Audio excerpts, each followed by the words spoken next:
China's population decline is getting crazier. In the 2024 Beijing National Bureau of Statistics report, the country's population plummeted by 2 million people. The reason is that the birth rate cannot keep up with the death rate. The downward trend occurs after more than 6 decades of population growth. In 2023, China's population will also decline to 2.8 million. The decline also occurred in the previous year, although not too much, around 850,000. Population reached 1.408 billion by the end of 2024, down from 1.410 billion in 2023. Head of Asia Country Risk at BMI, Darren Tao, said the continuing downward trend could pose a threat to China's workforce. This includes facing annual GDP growth over the next 10 years.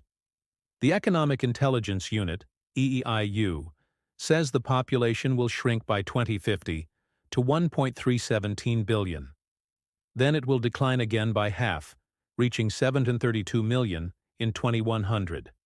EIU senior economist Tianchen Xu said that the country's fertility rate is declining faster than other countries in the region such as South Korea and Japan, said EIU senior economist Tianchen Xu.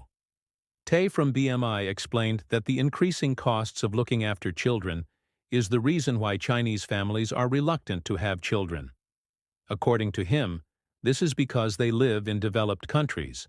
Because the more developed a country is, the more expensive it will be to raise children. He said that in developed countries, large investments are needed for each child.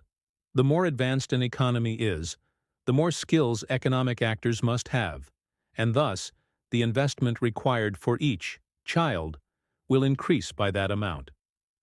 China also faces problems in addition to its sharp population decline rate, namely, the risk of increasing the fiscal burden on older people and retirees who need incentives to live. Our calculations show that if the retirement age is raised to 65 years in 2035, the pension budget shortfall could be reduced by 20% and the net pension received could be increased by 30%, which would lighten the burden on governments and households.